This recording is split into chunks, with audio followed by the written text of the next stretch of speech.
Hello అండి, నీతో చెప్పిన ఛానల్కి స్వాగతం సుస్వాగతం. ఈరోజు నేను మీ అందరికీ రైస్ ఫ్లోర్ పాన్ కేక్స్ ఎలా చేయాలో చూపిస్తున్నానండి. అండ్ బిఫోర్ దట్ మీరు మా ఛానల్ ఫస్ట్ టైం చూస్తున్నట్టయితే డెఫినెట్గా సబ్స్క్రైబ్ అవ్వండి.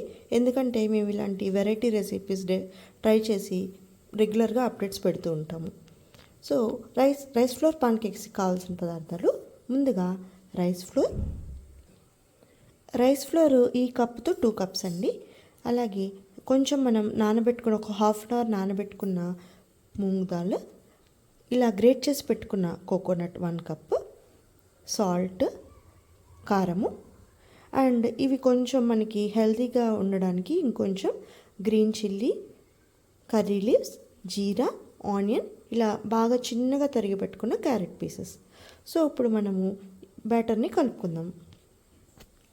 సో ఫస్ట్ మనము ఇలా గ్రేట్ చేసి పెట్టుకున్న కోకోనట్,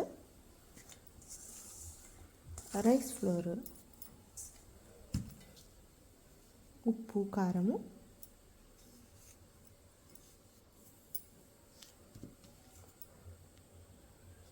పెసరపప్పు, అండ్ మనం ఇలా చిన్నగా తరిగి పెట్టుకున్న క్యారెట్ ముక్కలు, ఆనియన్స్ ఉన్నాయి కదండి. సో అవన్నీ వేసి కలిపేసుకుందాం.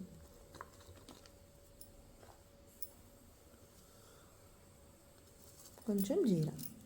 ఇప్పుడు దీనికి ఫస్ట్ డ్రైగా మిక్స్ చేసుకుని తర్వాత దీంట్లో కావాల్సినంత వాటర్ వేసుకొని బ్యాటర్ రెడీ చేసుకుందాం.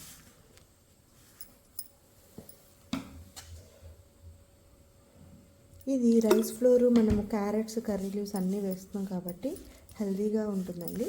అండ్ ఆయిల్ కూడా మరీ ఎక్కువ ఏం పట్టదు. రెగ్యులర్గా రోటీస్ అవి తినే వాళ్ళు బోర్ కొడితే కనుక ఇది ట్రై చేయొచ్చు. బ్యాటర్ మనము పల్చగా దోశలు కాదు కాబట్టి, ప్యాన్కేక్స్లా కాబట్టి మనము బ్యాటర్ని మరీ పల్చగా కలుపుకోకూడదండి. ఈ కన్సిస్టెన్సీలో కలుపుకుంటే సరిపోతుంది.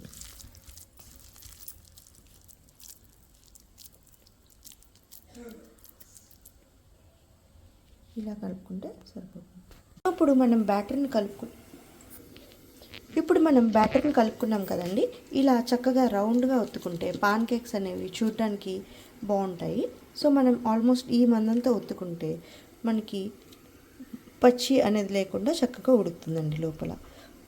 ప్యాన్ మీద లైట్గా ఆయిల్ వేసుకుని ఇలా బ్రష్తో స్ప్రెడ్ చేసుకుందామండి ఒకసారి. తర్వాత మనం ఈ ఒత్తి పెట్టుకున్న వాటిని వేసేద్దాం.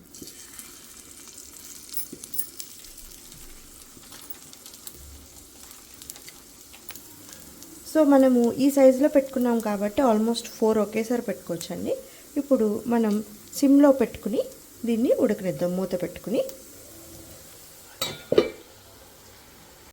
సో చూసారండి, ఒక 10 మినిట్స్ ఇలా వదిలేసి చక్కగా మనం 2 సైడ్స్ తిప్పుకుంటే ఎమ్మీ rice flour pancakes ready అండి. ఇప్పుడు మనం ప్లేట్లోకి తీసుకుని తినేద్దాం.